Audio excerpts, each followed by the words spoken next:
بسم اللہ الرحمن الرحیم. آج ہمارے ساتھ جناب خالد اصغر خان صاحب کراچی سے انہوں نے جوائن کیا ہے، اور وہ تصوف کے سلاسل سے بھی ان کا تعلق ہے.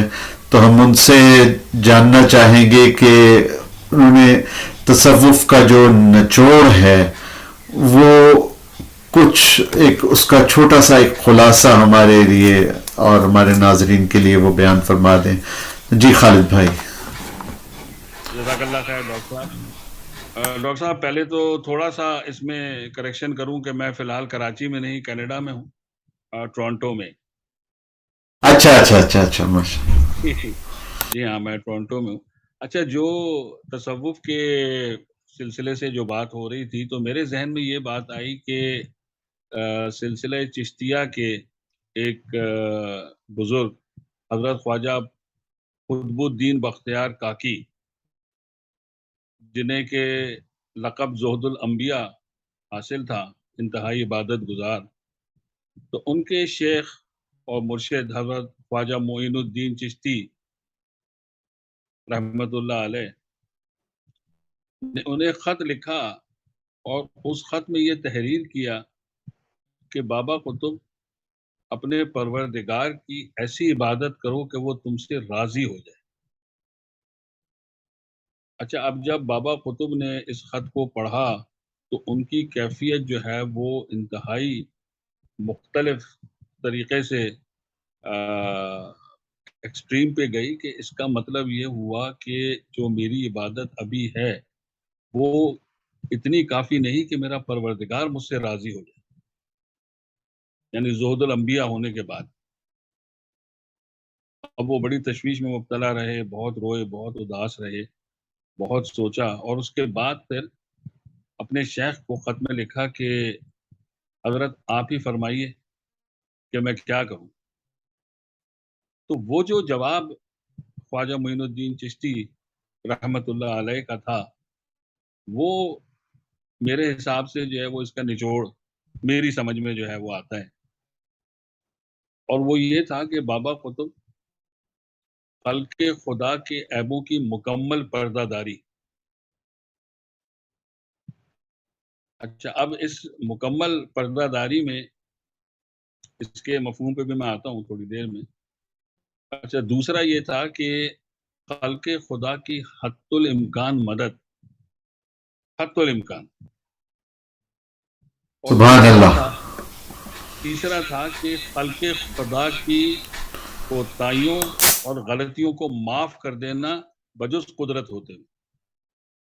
سبحان اللہ. بہت اعلیٰ الفاظ میں آپ نے یہ خلاصہ بیان فرما دیا، اور ابھی اس کو جاری رکھیں. جزاک اللہ. اچھا، اب اس میں جو پہلا ان کا نقطہ تھا کہ خلق خدا کی مکمل پردہ داری، اب اس میں یہ میں نے اپنے والد صاحب کو بھی کہتے سنا، کسی کو وہ اس کا مطلب سب سمجھا رہے تھے. کراچی کی بات ہے یہ میں نے سنا کسی سے، میں وہاں موجود نہیں تھا، کسی اور کی زبانی مجھے یہ پتا چلا کہ انہوں نے بولا کہ آپ کو خلق خدا کی مکمل پردہ داری سے کیا بات ذہن میں آتی، اس کا مفہوم آپ کے ذہن میں کیا آتا. انہوں نے کہا کہ حضرت مفہوم یہ آتا ہے کہ اگر آپ کو کسی کا کوئی عیب پتہ چل جائے تو اس کی پردہ داری رکھیے. تو انہوں نے فرمایا کہ بہت خوب، بالکل صحیح فرمایا آپ نے، بالکل آپ نے صحیح فرمایا، لیکن یہ فرمائیے کہ جب آپ کو عیب پتہ لگ گیا تو یہ مکمل پردہ داری تو نہ ہوئی. آپ کو تو پتہ ہے، یہ تو مفہوم نہ ہوا مکمل پردہ داری کا. مکمل مفہوم تو یہ ہوا کہ وہ عیب آپ کو بھی نظر نہ آئے، کہ آپ کی نظر ہی پاک ہو جائے عیب دیکھنے سے. بے شک غیبت کو سنے بھی نہ، اور اپنے اندر بدزنی بھی نہ پیدا کی جائے. جناب جناب اب اس سے جو ہے وہ دوسری بات جو میں جس چیز سے جوڑتا ہوں کہ اللہ وبارک تعالی آپ سے جو ڈیمانڈ کرتا ہے وہ یہ ہے کہ جس صورت میں تمہیں پیدا کیا گیا، معصوم، گناہوں سے پاک، شفاف، ایک بچے کی یہی ڈیفینیشن ہے. جو معصوم بچہ ہے اخلاق بھائی، اس کی ڈیفینیشن یہی ہے. تو اللہ تعالیٰ صرف آپ سے یہ ڈیمانڈ کرتا ہے کہ جب تم اپنی یہ امانت جان اپنے مالک حقیقی کے سپرد کرو تو اسی حالت میں آؤ جس حالت میں ہم نے تمہیں بھیجا. یہ مجھے اس کا لب لباب سمجھ میں آتا ہے. سبحان اللہ سبحان اللہ. یعنی ایک فیکٹری ریسیٹ کی جائے، اور حج کا بھی یہی اصل ہوتا ہے. ابھی حج گزرا ہے، حج کا بھی یہی مقصد ہوتا ہے کہ انسان اپنی فیکٹری ریسیٹ کرے، اپنے گناہوں سے توبہ کرے اور بالکل گناہوں سے پاک ہو کر لوٹے. اور اگر انسان حج صحیح طریقے سے کرتا ہے، صحیح منہج کے مطابق اور صحیح نیت کے ساتھ کرتا ہے، تو یقیناً اس کا یہ فائدہ نصیب ہوتا ہے.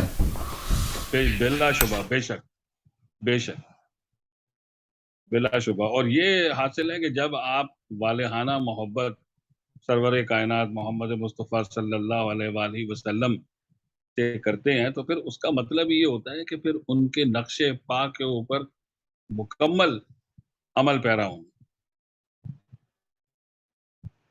اور یہ تو پھر کامیابی کی سند ہے ہی. بے شک یہ بے شک. امیر خسرو کا ایک شعر مجھے یاد آیا ہے، یہ اکثر آپ نے قوالیوں میں بھی سنا ہوگا اگر آپ ذوق رکھتے ہیں. جی جی. چے خسرو نظام بہر عشق تدبیر سکو کردم بنام سرور کونین آغاز جنو کردم. سبحان یہ اللہ. واحد سکون کا ذریعہ ہے اس بحر عشق میں کہ جہاں پہ صرف بے چینیاں اور بے قراریاں ہیں. اگر وہاں پہ آپ کو سکون حاصل کرنا ہے تو پھر آپ مجنون ہو جائیے، دیوانے ہو جائیے ان کے عشق میں کہ جن سے تمام جو ہے وہ عشق شروع ہوتے ہیں اور وہیں پہ ختم ہوتے ہیں، جو کہ انتہا بھی ہے اور منتہا بھی ہے. سبحان اللہ سبحان اللہ. بہت خوبصورت گفتگو فرمائی جناب خالد اصغر خان صاحب نے. تو انشاءاللہ ہم اس سلسلے کو مزید آگے بڑھائیں گے. ڈاکٹر صاحب ایک سوال میں کر سکتا ہوں؟ میں جی جی بسم اللہ. سوال کرنا چاہتا ہوں. جی جی جی ضرور ارشاد. مہمان ہاتھ آ گئے تو پچھلے ہفتے ہم نے بابا نور والوں کے ایک مریض کو نسیم رفیق ملک صاحب ہندوستان والوں کو قابو کر لیا تھا. آج یہ مہمان ہاتھ لگے تو انہیں بھی قابو کر لینا چاہیے. آپ نے اچھا کیا ریکارڈنگ آن کر لی. جی جی جی جی ارشاد. جی خالد بھائی، آپ جو ہیں جس سلسلے میں ہیں اس سلسلے کا اور آپ کے والد گرامی کا آپ کس طرح ربط اور امانگی وہ تعارف میں کروائیں گے کہ جس سلسلے میں ظاہر والد گرامی ایک سٹیپ اوپر ہے اس سے. جی جی اب آپ مرشد میں اور ابو میں کیسے ہمیں سمجھائیں گے کہ کیا رشتہ ہے؟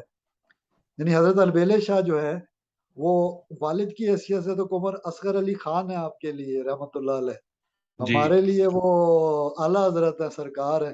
اور اب آپ مرشد اور والد کے درمیان ربط اور تعلق تھا کہ سب دوست احباب کو بھی سمجھ آ جائے. ظاہر ہے ڈاکٹر صاحب نفسیات کے بہت سارے اسٹوڈنٹس کو بھی یہ ریکارڈنگ کر کے بہت چالاکی سے سنواتے ہیں اور جی فائدے جی لیتے جی ہیں.